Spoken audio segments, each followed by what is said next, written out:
smoking on. I'm a non-smoker.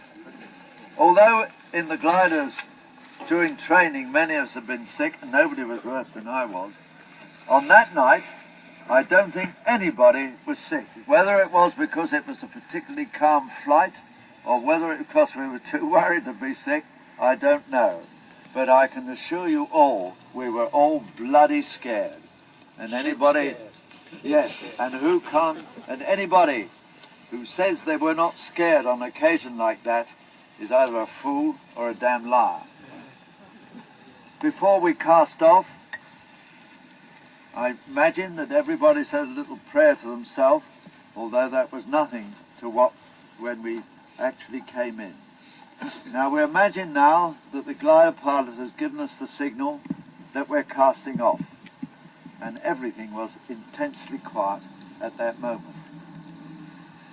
Right, we've cast off, and immediately there's a different sound altogether. Instead of the air rushing past us, being towed by the Halifax bomber, it turns to a swish, a very silent sort of swish. And the glider pilot was then at 6,000 feet, started his descent. Fast at first, and but not too fast, because we were slightly overloaded. Well, we were very badly overloaded in some cases. In fact, so much so that we had tipped out a couple of men and told them they couldn't go almost at the last moment, much to their sorrow, I might add, because we thought that we would need the ammunition in case the Paras who were due to relieve us did not turn up on the time we expected. The Paras were due to land half an hour after we pranged the bridges. So we go back to what's happening in the glider now. We are gradually levelling out at something like 2,000 feet. Another tip from the glider pilot, all ranged before, that we would open the doors. Now the doors in those gliders, there was one in the front and one in the back. And in the front it was right opposite me, or more opposite Den Brotheridge, the platoon commander who was sitting on my left. And the chap who we didn't know then, of course, was to be the first to be killed. And that is, unless the man who was thrown into the pond was killed first. We're never very sure about that. We opened the doors by Den Brotheridge undoing his safety belt. We had safety belts but no parachutes. And leaning forward while the sergeant on one side and myself on the other held on to his equipment very precariously, he leaned forward and opened the door, which lifted up and opened into the roof. And I can well remember sitting looking through the door. It was a half moonlight night, a bit lighter than it is tonight, and as soon as we got to about 1,000 feet, I could recognize exactly where we were through the aerial photographs I'd studied for 6 weeks back in United Kingdom. Aerial photographs, and you could recognize the shapes of villages, the shapes of woods, and I knew we were absolutely on course. In fact, the glider pilot kept putting his thumbs up, and everybody in the glider who was sitting facing one another could see that he was doing it. At about this time we did the first right-hand turn. We'd taken off over Coburg, the coast, come straight down towards Caen, which we could see through the cockpit, because the cockpit was on my right, that Caen was in flames. It had been heavily bombed, and we'd come over with what was known then as a 1,000-bomber raid. And as we did the turn, the first turn short of Caen, because we came straight down, then did a right-hand turn, another right-hand turn to come into the landing zone here in this direction. So we came from up there. We did the first turn and a very short leg for the second turn, leaving Caen on our left, and then another turn as we came in from that direction up there.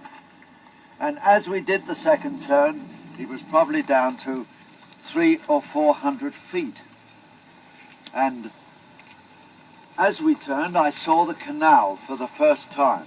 The half moonlight night was lighting up the canal. Now on this side of the landing zone was a row of very high trees, On that side, of course, was the pond, and the glider pilot knew that he had to get in between. If one wing caught one of those trees as he came in, then of course we would have just gone straight down into the ground. We're now at about 200 feet. The trees are rushing past us. We know we're on course because most of us through the doors had seen the canal swishing past us, and in those glides we were probably doing just over 100 miles an hour at that time, still airborne. But it was a well-known fact that when you actually touch down, you're doing around 90 miles an hour. We're still at about 100 feet at this moment, with the canal on our left and seeing the trees rush past. We knew from studying the photographs, aerial photographs of this tiny field, that it was going to be a rough landing. And even in the United Kingdom, where we always on training landed on airfields, there were always a few accidents of overrunning or landing too soon. All sorts of things can happen in those enormous gliders capable of carrying 30 men with their equipment. We are still at about 100 feet, coming down towards here with corn at the back towards this thing, and suddenly there was a hell of a bump, and we knew that we had lost the wheels and we would be landing on metal skids. The skids were immediately under the glider, and in emergency when the wheels went, we knew that we were landing on them.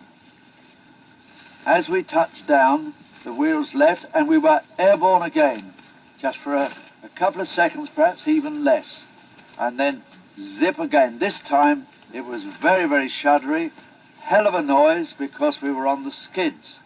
And through the open door in front of me, I saw what I thought were tracer bullets, and concluded that if we were really near the bridge, the enemy had been alerted and were firing bullets at us, because when you fire at night, about every third or fourth bullet is always a tracer bullet to give the man firing it a direction. It wasn't tracers. We didn't hear the usual whip you hear of a round, but it must have been, we concluded, sparks from the skids hitting stones on the ground as we came in. And I think ourselves, we realized at the time that's all they were, because as I say, we couldn't hear the whip of a bullet. We thumped twice like that, although Jim Warwick, when he speaks, always insists he made a correct three-point landing right in the corner of the field. He always argues that it was an absolute perfect landing. But these chaps here behind me know that it really was a thump and thump and thump like that. Now, what were our thoughts? We knew from aerial photographs that they were putting up anti-air landing poles. The Germans, under General Rommel, were strengthening the defences all along this coast, and we knew that these posts are here. Although the glider pilots had said, Jim Warwick in particular, that we'd take this much off this wing and that much off this wing, and it'll pull us up before we get to the end of this landing zone, where there's an embankment, as you know, up to the road. And he was dead scared of hitting that embankment. And one of the grenades in our pouches, which had all been detonated, and would have exploded on impact, and not only that grenade, but also every bit of explosive in the glider would have gone up. The thing we were most afraid of is a machine gun firing at us as we came in or as we came to a standstill, because there are only two doors. We've got to get out of that glider, and back in UK we had practiced and practiced and practiced. Now in those gliders you're sitting facing one another like in old-fashioned trams and buses. You're in your safety belts, you link arms, butcher's grip, and lift up your legs and just pray to hell, because we know they're all in the hands of the glider pilot. As we came to a hell of a halt, I suddenly found that I was blinded, I thought. But all that happened was my battle bowler had come down over my eyes and I couldn't see the door. I pushed it up and saw that the door had disappeared. It's a telescope. And at that moment we landed at 0016 hours.